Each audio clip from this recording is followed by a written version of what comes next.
लोग कहते हैं कि डर सिर्फ दिमाग में होता है, लेकिन कभी कभी डर आपके पीछे खड़ा होता है और ये बात आपको पता नहीं होती। आज जो आप सुनने वाले हो वो सिर्फ एक स्टोरी नहीं, एक एक्सपीरियंस है। और हो सकता है ये देखने के बाद आप कभी खुद को अकेला महसूस ही न करो। या so hello everyone, narrator here. आज की स्टोरी काफी ज्यादा इंटरेस्टिंग है, तो आप लोग लाइट्स ऑफ कर लो, हेडफोन्स लगा लो और हम लोग अपनी स्टोरी को बिना किसी देरी के स्टार्ट करते हैं। रात के 11 बज रहे थे। अनमा अपने काम से लेट फ्री हुई थी, जिसकी वजह से वो अपने घर के लिए लेट निकली। हाईवे 47 बिल्कुल खाली था, सिर्फ स्ट्रीट लाइट्स की पीली रोशनी और कभी कभी तेज गुजरते ट्रक्स की हेडलाइट जो अंधेरे को सिर्फ एक सेकंड के लिए चीर कर फिर गायब हो जाती थी। अनम अपने वर्क प्लेस से घर जा रही थी। रास्ते में वो बोर ना हो इसलिए वो एक क्राइम पॉडकास्ट सुन रही थी और बैकग्राउंड में होस्ट की आवाज आ रही थी। Sometimes the killer isn't outside, sometime he already closure then you think. Anam हल्की सी मुस्कुराई, तभी डैशबोर्ड पर एक ऑरेंज लाइट चमकी। लो फ्यूल। सीरियसली, अनम ने आहिस्ता से कहा। उसने जीपीएस खोला और नियरेस्ट पेट्रोल पंप की लोकेशन डाली। स्क्रीन पर लिखा आया petrol station 3.7 kilometre, take exit 12। उसने एग्जिट 12 से अपनी गाड़ी हाईवे से उतारी। हाईवे से निकलते ही सब कुछ अलग और सुनसान हो गया। स्ट्रीट लाइट्स खत्म, रोड पतली और दोनों तरफ झाड़ियां और एक अजीब सी खामोशी। लेकिन वो बिना सोचे समझे बस ड्राइव करती जा रही थी और बैकग्राउंड में पॉडकास्ट चल रहा था। थोड़ी ही देर में पंप उसके सामने था, लेकिन वो वैसा नहीं था जैसा नॉर्मल होता है। सिर्फ एक डिम सी ट्यूबलाइट जल रही थी और पूरे पंप पर अंधेरा था। हवा काफी तेज चल रही थी और पंप के आसपास कोई इंसान नहीं था। पेट्रोल पंप भी सेल्फ सर्विस था। अनम ने अपनी गाड़ी रोकी,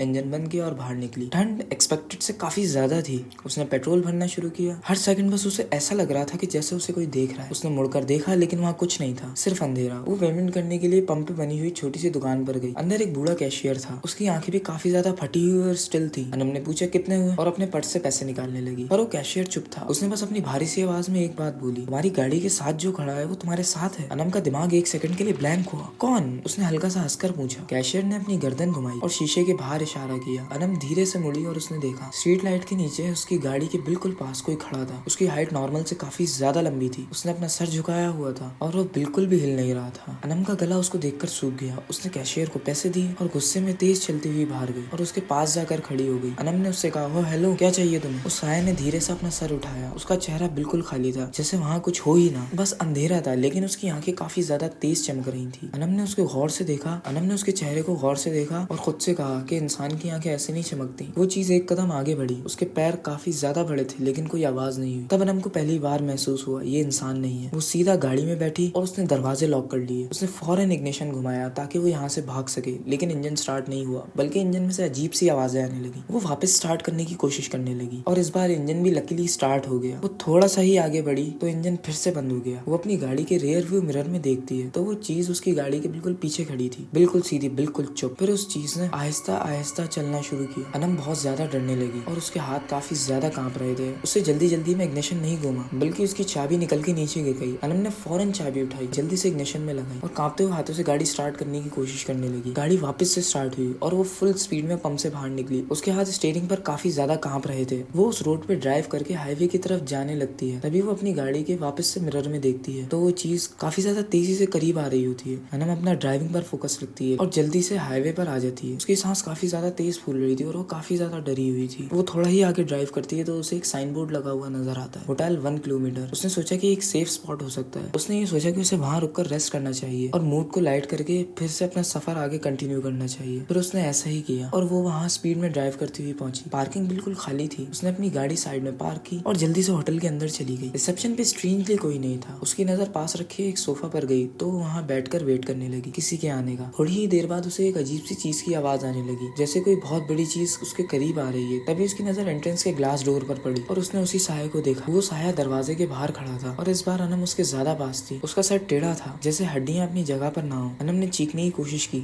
लेकिन आवाज नहीं निकली। उसकी सांस काफी ज्यादा फूलने लगी और अब आहिस्ता आहिस्ता उस चीज के हाथ काफी ज्यादा लंबे होने लगे और वो अनम के करीब आने लगी। अनम डर के मारे पीछे हुई और उसका पैर साइड में रखी हुई एक चेयर से टकराया और वो जमीन पर गिर गई। उस चीज के हाथ अनम के बहुत ज्यादा करीब आए और उस चीज ने अनम का पैर पकड़ा और उसे घसीटते हुए होटल के बाहर ले आए। उसके नाखून काफी ज्यादा बड़े थे जो कि अनम के पैरों में घुस रहे थे। अनम दर्द से चिल्लाना चाहती थी, लेकिन उसकी आवाज ही नहीं निकल रही थी। उस चीज ने अनम को उठाकर जमीन पर फेंका और जब अनम को समझ आया कि वो उसे मारना नहीं चाहता बल्कि उसे अपने साथ ले जाना चाहता है, वो वापस उठी और भागकर अपनी कार में बैठी। उसने अपनी गाड़ी स्टार्ट करने की कोशिश की और वो चीज अब आहिस्ता आहिस्ता अनम के करीब बढ़ रही थी। अनम ने वापस स्टार्ट करने की कोशिश की और एकदम से इंजन ने जोर का झटका लिया और स्टार्ट हो गई। अनम ने गाड़ी रिवर्स ली और जल्दी से होटल की पार्किंग से बाहर निकली। उसने वापस से मिरर में देखा और वो साया अभी भी वहीं खड़ा था, लेकिन उसका रिफ्लेक्शन इस बार दूर होता जा रहा था। उसने एक बहुत जोर जोर की चीख मारी और वो चीख इतनी जोर की थी कि अनम की गाड़ी के सारे शीशे टूट गए। अनम को ये चीज महसूस हुई कि उसके पैरों से खून निकल रहा है, लेकिन उसने इस चीज पर ध्यान नहीं दिया और इस बार उसने फैसला किया कि वो अब कहीं नहीं रुकेगी और सीधा अपने घर जाकर ही गाड़ी रोकेगी। और उसने ऐसे ही किया। वो काफी ज्यादा रैश ड्राइविंग करते हुए अपने घर पहुंची। उसने गाड़ी अपनी स्ट्रीट लाइट के नीचे पार्क की, इंजन बंद किया, लेकिन इस बार उसने मिरर चेक नहीं किए। वो सीधा अपने घर के अंदर भागी, डोर लॉक किए और सोफे पर गिर गई। वो बस 5 मिनट तक लेटी हुई वहाँ सांस लेती रही। जब उसकी आंख खुली तो सुबह के 7 बज रहे थे। उसने अपने पैर को देखा जो कि बिल्कुल नॉर्मल था। वो उठी और अपनी गाड़ी देखने के लिए गई तो वो भी बिल्कुल ठीक थी। उसे समझ नहीं आ रहा था कि उसके साथ क्या हुआ है। वो नॉर्मली ऑफिस के लिए रेडी हुई और ऑफिस के लिए निकल गई। उसे फ्री होते होते रात के 11 बज गए और उसने घर जाने के लिए मैप्स पर अपने घर की लोकेशन डाली और उसके सामने 2 रास्ते आए, एक्सप्रेसवे और हाईवे 47। तो क्या ये एक अनम का बुरा ख्वाब था या आने वाली हकीकत जो कि उसने पहले ही देख ली। तो यार बस आज की इस वाली वीडियो में इतना ही। अगर वीडियो तुम्हें थोड़ा सा ही पसंद आया तो लाइक कर देना, चैनल पे नए हो सब्सक्राइब कर देना और तुम्हारे साथ भी कभी ऐसा हॉरिफाइंग इंसिडेंट हुआ हो तो तुम अपनी स्टोरी मुझे कमेंट से ईमेल के थ्रू भेज सकते हो। मिलूंगा तुम लोगों से अगली वीडियो में। Good bye.